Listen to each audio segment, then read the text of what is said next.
அது இல்லை இன்னைக்கு சாம்பார் வைக்கணுமா கத்திரிக்காய் போட்டு அந்த கத்திரிக்காய் வாங்கி வந்துட்டாங்க. ஓ அதான் கதையா? ஆமாம், கடையில் கூட தான் விற்குது கத்திரிக்காய், காசு கொடுத்தா தருவாங்க. ஆனால் உங்கள் தோட்டத்து கத்திரிக்காய் மாதிரி வருமா? மருந்து போடாமல் எவ்வளோ இயற்கையான உரங்களை போட்டு தயாரிக்கிறீங்க. என்னது தயாரிக்கிறோமா? தயாரிக்கலடி, விளைவிக்கிறோம். அதான் பண்ணுறீங்களா? அதான் இங்கே வாங்கி போடான்னு வந்தோம். ஆமாம், மருந்து போடாத காயினால சாப்பிட்றதுக்கு நல்லா டேஸ்ட்டாக இருக்குது, உடம்புக்கு ரொம்ப நல்லது இல்லையா? அதான் வாங்கி போட வந்தோம். ஆமாம், கத்திரிக்காய் சாப்பிட்றதுனால நம்ம உடம்புக்கு எவ்வளோ நல்லது தெரியுமா? கத்திரிக்காய் வந்து நுரையீரலுக்குலாம் ரொம்ப நல்லது. அது வந்து நம்ம நுரையீரலில் இருக்க இந்த நச்சுக்களை மாசு தூசுலாம் சொல்கிறாங்களே அதெல்லாம் போக்கிடும். இந்த சளி மூலயமா நம்மளுக்கு வெளியில் வந்துடும் இந்த கத்திரிக்காய் சாப்பிட்றதுல. வாரத்துக்கு ஒரு நாள் இல்லை 2 நாள் சாப்பிடலாம். ஆமாக்கா, இது வந்து இந்த உடம்புல கல் சேர்த்து சொல்கிறாங்க பார்த்தீங்களா, கிட்னியில் கல் சேர்த்துன்னு, அந்த கல்லில் கூட கரைச்சம் அந்த கத்திரிக்காய். ஆமாம், பைல்ஸ் நோய் சொல்கிறாங்க பார்த்தியா, மூல நோய், அதெல்லாம் கூட இது குணப்படுத்துமா. நம்ம அதிகப்படி என்ன காரம் சாப்பிட்றதுனால ஒரே இடத்துல உட்காந்துருக்கிறதுனால நமக்கு இந்த பைல்ஸ் ப்ராப்ளம்லாம் வருது இல்லையா, அதெல்லாம் கூட இந்த கத்திரிக்காய் சாப்பிட்றது மூலயமா வராமல் தடுக்கலாம். இது உடம்புல இருக்க கெட்ட கொழுப்பையும் குறைக்குதான், இதனால இதயத்துக்கும் ரொம்ப நல்லது அப்படின்னு சொல்கிறாங்க.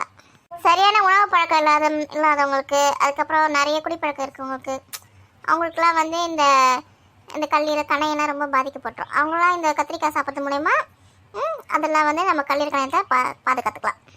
இது வந்து கேன்சர் செல்களையும் அழிக்கக்கூடியதான்.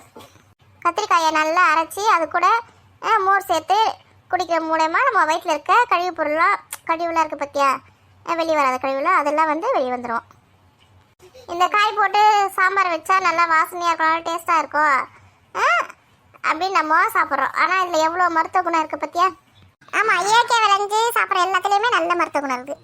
அதுவும் அந்த பிஞ்சு கத்திரிக்காயில் எண்ணெய் கத்திரிக்காய் குழம்பு செஞ்சு சாப்பிட்டா எவ்வளோ டேஸ்ட்டாக இருக்கும் தெரியுமா? சொல்லும் போது நாக்கில் சுவ நாட்டி ஆடுது. சரி, ஆளுக்கு ஒரு கிலோ கத்திரிக்காய் கொடுங்க. கத்திரிக்காயில் காரக்குழம்பு வைக்கலாம், பொரியல் செய்யலாம். கத்திரிக்காய் முருங்கைக்காய் பொரியல் அவ்வளோ சூப்பராக இருக்கும் தெரியுமா? ஆமாம், இந்த நுரையீரல் செய்யும்போது கூட அந்த கத்திரிக்காய் கடலைப்பருப்பு அதெல்லாம் போட்டு செஞ்சால் இன்னும் நல்லா டேஸ்ட்டாகவும் இருக்கும், நல்லா ஆரோக்கியமாக இருக்கும்.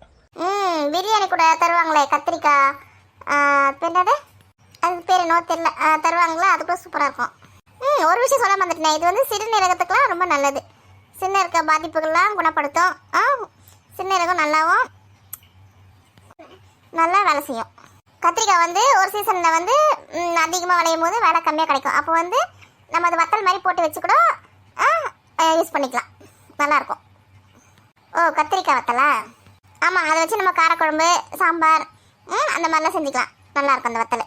இன்றைக்கி கத்திரிக்காய் வாங்கி போயிட்டு கத்திரிக்காய் காரக்குழம்பு, கத்திரிக்காய் பொரியல், அப்படி எல்லாமே செஞ்சு நல்லா சூப்பராக சாப்பிட வேண்டியதான். எங்கள் வீடியோ பிடிச்சிருந்தா லைக் பண்ணுங்கள், கமெண்ட் பண்ணுங்கள், மறக்காமல் சப்ஸ்கிரைப் பண்ணுங்கள்.